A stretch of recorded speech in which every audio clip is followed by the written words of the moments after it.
దానికి ఒక tipping point నిన్న అధ్యక్ష ఎన్నిక. తెలంగాణ భారతీయ జనతా పార్టీ అధ్యక్షుడిగా రామచంద్రరావు ఎంపిక విషయంలో కేసీఆర్ ప్రమేయం ఉంది, కేసీఆర్ చెప్పారు కాబట్టే ఎంపిక చేశారు అంటూ కొంతమంది కాంగ్రెస్ నేతలు ఆరోపణలు చేస్తూ ఉన్నారు సార్. కాంగ్రెస్ ఎంపీ చామల కిరణ్, అలాగే ఎమ్మెల్యే బీర్ల ఐలయ్య, మరికొంతమంది కాంగ్రెస్ నేతలు కూడా ఇదే తరహా ఆరోపణలు చేస్తూ ఉన్నారు. చామల కిరణ్ బయట ఉన్న రోజులలో ఆల్రెడీ 8 సీట్లు రానికే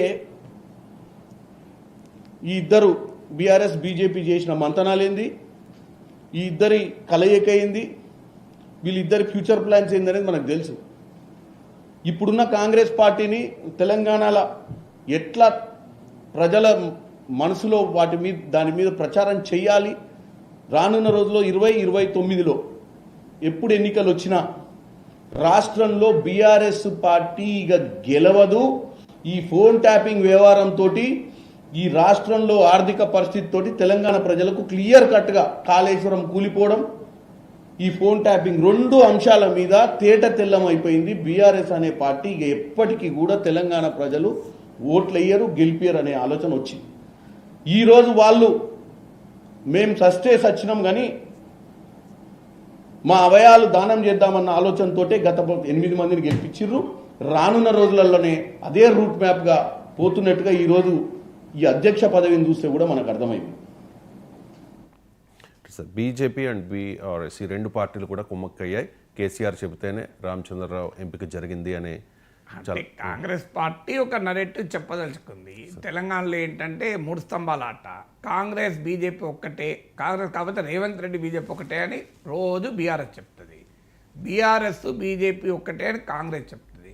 బీఆర్ఎస్ కాంగ్రెస్ ఒక్కటే, బీఆర్ఎస్తో మాకు ఎప్పుడు పొత్తు లేదు, ఆ మేరకు పొత్తుంది కాంగ్రెస్తోనే, కేసీఆర్ కాంగ్రెస్ క్యాబినెట్లో మంత్రిగా ఉన్నాడు అని బీజేపీ చెప్తుంది.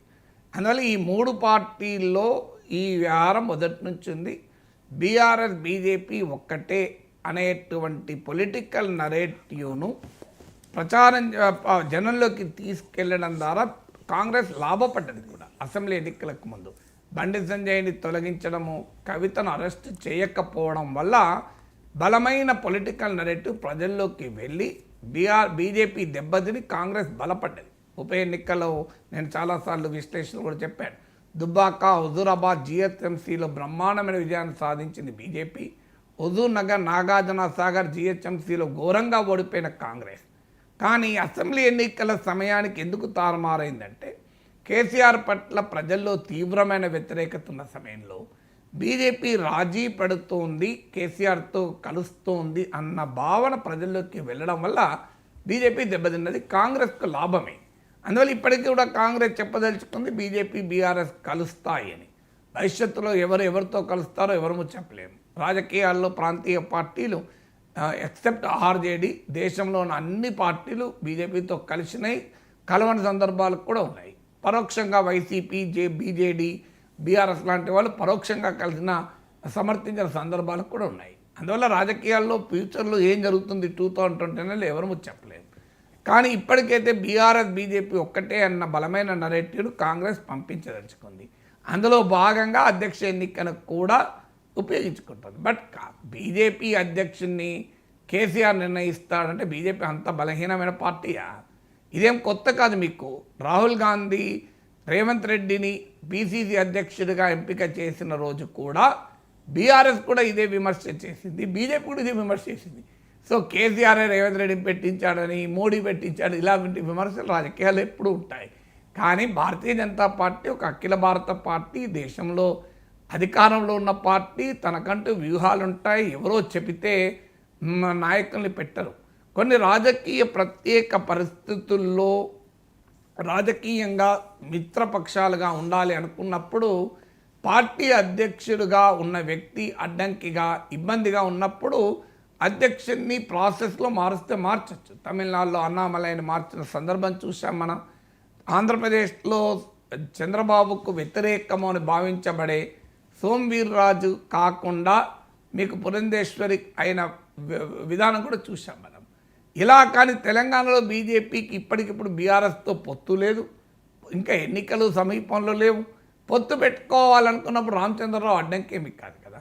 Ramachandra Rao BJP committed loyal worker. Party ఎవరితో పెట్టుకుంటా దానికి ఓకే అంటాడు తప్ప ఇంకా బండి సంజయ్ ఎలాంటి వాళ్ళైనా బీఆర్ఎస్తో పొత్తుకు ఆయన వ్యతిరేకము. అయినా కూడా పార్టీ డిసిషన్ తీసుకుంటే ఏమవుతుందనే తర్వాత చర్చ. కానీ అట్లీస్ట్ ఆయన కేసీఆర్ వ్యతిరేక పోరాటంలో ఒక సింబల్గా మీకు బండి సంజయ్లు రేవంత్ రెడ్డిలు ఉండే కనుక వాళ్ళు కలవరు. అందుకే ఇప్పుడు రేవంత్ రెడ్డి ఈ మధ్య కూడా అన్నాడు, నేనున్నంత కాలం కేసీఆర్ ఫ్యామిలీకి కాంగ్రెస్లో చోటు లేదని మాట్లాడాడు కూడా. సో కానీ రామచంద్రరావు విషయంలో అలా ఆయన ఏమీ కేసీఆర్ వ్యతిరేక పోరాట సింబల్గా ఏం లేడు కదా. అందువల్ల నిజంగానే బీఆర్ఎస్తో బీజేపీ పొత్తు పెట్టుకోవాలనుకుంటే రామచంద్రరావు ఏమి అడ్డంకి కాదు. అందువల్ల ఆయనను పెట్టుకోవడం లేదు. రామచంద్రరావును పెట్టారు గనకనే బీఆర్ఎస్తో పొత్తు అని ఇంకా ఏ పార్టీ అధ్యక్షుని పెట్టినా పొత్తు పెట్టుకోవచ్చు. ఒకవేళ కాదనుకుంటే 3 ఏళ్ల తర్వాత మార్చి అప్పుడు అవసరమైన వాళ్ళు కూడా పెట్టవచ్చు. అందువల్ల రామచంద్రరావు ఈ సెలక్షన్కు కేసీఆర్ ఎంపికకి ఏం సంబంధం? కేసీఆర్ రాజకీయాల్లో ప్రామినెంట్గా లేనప్పుడు కూడా ఆయన బీజేపీలో ఉన్నాడు రామచంద్రరావు 40 ఏళ్లకు పైగా సంఘ్ పరివార్లో అనుబంధం. 40 ఏళ్ల క్రితం కేసీఆర్ ఎక్కడున్నాడు? కేసీఆర్ యూత్ కాంగ్రెస్లో ఉన్నాడు. కేసీఆర్ యూత్ కాంగ్రెస్లో ఉన్నప్పుడు కూడా రామచంద్రరావు ఏబీవీపీలోనే ఉన్నాడు. కేసీఆర్ తెలుగుదేశంలో ఉన్నప్పుడు కూడా రామచంద్రరావు బీజేపీలో ఉన్నాడు. కేసీఆర్ బీఆర్ఎస్ పార్టీ పెట్టడం కూడా బీజేపీలో ఉన్నాడు. రామచంద్ర ఎక్కడ మారాడు ఇక్కడ? అందువల్ల దానికి కేసీఆర్ ఎందుకు ఎంపిక చేస్తాడు? విమర్శలు ప్రత్యర్థులు చేస్తూ ఉంటారు, ఒక బలమైన పొలిటికల్ పర్సెప్షన్ క్రియేట్ చేస్తానికి చేస్తూ ఉంటారు. ఇప్పుడు బీఆర్ఎస్ చెప్పడం లేదా రేవంత్ రెడ్డి ఇంకా ఏబీవీపీలో పనిచేస్తాడని చెప్పడం లేదా? ఏబీవీపీలో పనిచేసినంత మాత్రాన ఆయన బీజేపీలో ఉండాలని ఏమున్నది? పీడీఎస్సీలో పనిచేసిన ఈటల రాజేందర్ బీజేపీలో ఉండగా, నక్సలైట్ విద్యార్థి సంఘాలు పనిచేసిన వాళ్ళు బీజేపీలో ఉండగా, ఆర్ఎస్ఎస్ విద్యార్థి సంఘాలు పనిచేసిన వాళ్ళు కాంగ్రెస్లో ఉండకూడదని ఏమున్నది? అయినా రేవంత్ రెడ్డిని టార్గెట్ చేసి మాట్లాడుతున్నారు కదా. Yes sir. ఇక ఆంధ్రప్రదేశ్ భారతీయ జనతా పార్టీ రాష్ట్ర అధ్యక్షుడిగా మాధవ్ను ఎంపిక చేశారు. సోము వీర్రాజు